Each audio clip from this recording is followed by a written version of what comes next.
Hey, I'm Mike Baccarella, and today we're going to take a look at 3 easy concepts that Peter Bernstein uses over blues. Let's take a look.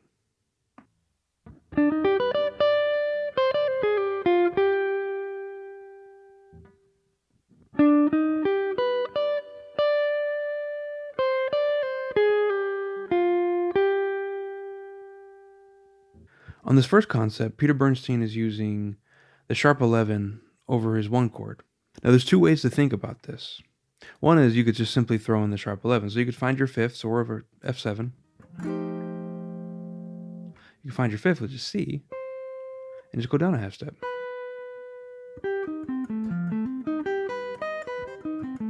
You could play it that way.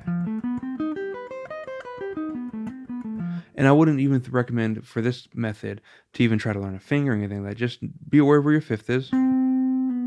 Just be able to go behind it. But what Peter Bernstein is actually doing here involves a little more thinking. So he's kind of playing out of the Lydian dominant scale. And so over F7, this scale ends up being C melodic minor. So you can think of this as, okay, we're over F7, go up a 5th to C, and play that melodic minor scale. And when we do that, we end up with 5th, 6th, flat 7, root, 9, 3rd, sharp 11, and 5th again. So it's our mixed Lydian scale, our regular dominant scale, and there's just a sharp 11 in there. So it kind of fits everything. And then more specifically, what Peter Bernstein's doing is he's playing an E flat major 7 sharp 5 arpeggio, which sounds really complicated, but it's not. It's the 3rd chord out of the melodic minor scale.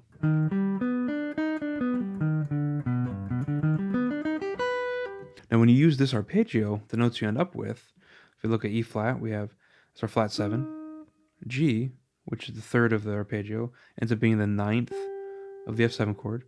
That sharp 5th from the arpeggio, the B natural, ends up being the sharp 11. And then D is our 13.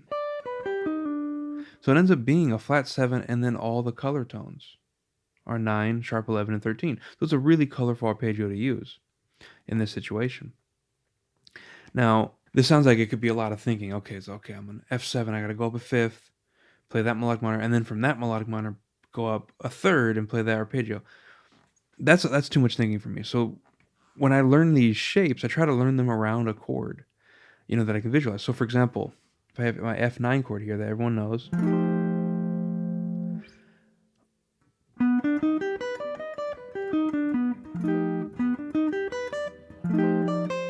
I can see that arpeggio around it. And I want to do the same thing with different positions of the scale and the arpeggio and the chords. So if I can visualize it around something that's familiar to me, it's a lot less thinking. And I'm not, when I play something like this, I'm not thinking of, okay, go melodic minor and then go to the 3rd and I'm not thinking anything like that. I'm just thinking of a shape that I know that has these colors in it. Later in the same solo, Peter Bernstein does it over the 4 chord. So you can do this over B flat as well.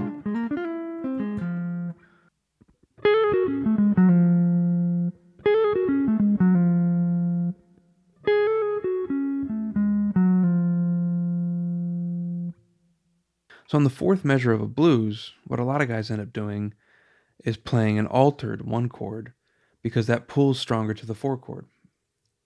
Because the 1 chord is the 5 chord of the 4 chord. That's a lot of numbers. But if you think about it, F7 wants to resolve to B flat. Now the F7's our root in a blues, but it also pulls to the B flat, which is our 4 chord. And if we alter it, it pulls even stronger. And so this is something a lot of guys do on a blues. They will play, F7 stuff over the first 2 measures, and then on the 4th measure, they will play some sort of altered situation to pull stronger to the 4 chord. And there's a lot of options you could take for the alter thing. You can play diminished, whole tone, altered dominant, all kinds of stuff. What Peter Bernstein does is he plays, it's simpler than any of that. Now it comes out of the altered dominant scale, which is melodic minor up a half step. So we have F7, play F sharp melodic minor. And that gives us our 3rd, our flat 7, and all of our altered tones. And so what he's playing technically comes out of that, but it's even simpler than any of that is. All he's playing is he's just playing a minor triad up a half step. So he's playing F sharp minor and then resolving it down to B flat. So what he's doing for this line is on what would be the second of the F sharp minor arpeggio, it's not being it's the sharp 9 of the F7. He just trills to the third, goes down to the root,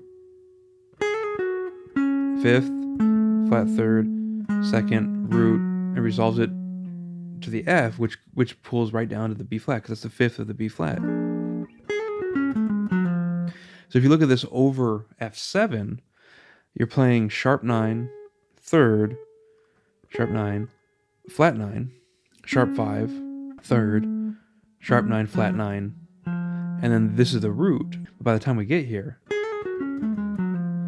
it's now the fifth of the B flat 7 chord. So this is something you could use really easily, and this could be done on a blues, but this also could be done on 2/5s and things like that. So if you're playing a 2/5 in C, D minor 7, G7, C major, I could just go up a half step and play that minor triad. So I could play D minor and then play A flat minor. There we go. And it resolves perfectly. It has all your altered tones and your third. So that's a really easy trick to use, and you can use it anytime you want to do an altered thing. Just go up a half step and play a minor triad.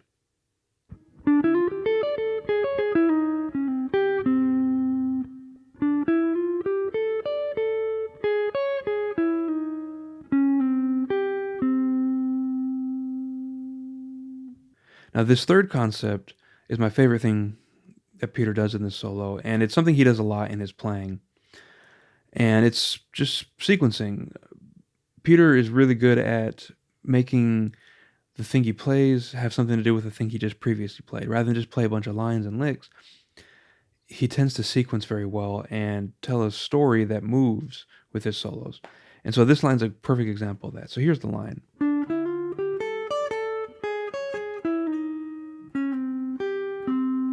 It's over the 2/5 and the blues. So we're in the key of F for the blues. So the 2/5 is G minor 7, C7, back to F7. And so what he's doing is he's playing out of G Dorian. So it goes from the fifth to the root, goes up to the second, jumps up to the fourth, back to the second. So that part's the sequence that kind of repeats. Then he goes down a half step.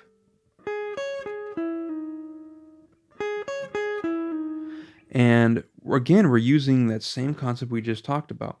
So it's over C7. So what's he playing? He's playing C sharp minor, up a half step, playing a minor triad. And he slides down to what would be the second of that C sharp minor.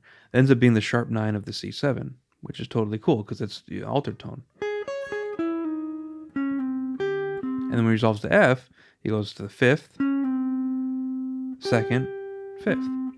So by using this little leap of a fourth right here, he goes down a half step and makes that hit a vessel to get into this next line. So they're all connected. So it's a melodic statement that keeps moving. And this is a really cool thing. I've been trying to use this line as much as I can and take the concept and try to apply it to other things. So I hope you enjoyed that lesson. There's 3 easy concepts that Peter Bernstein uses in the blues. And again, you could use these concepts in all kinds of different situations outside of the blues, but I think the blues is the perfect vessel to learn these things. So if you enjoyed this format of me doing a couple concepts from one solo, let me know in the comments. Otherwise, keep practicing. I'll see you next time.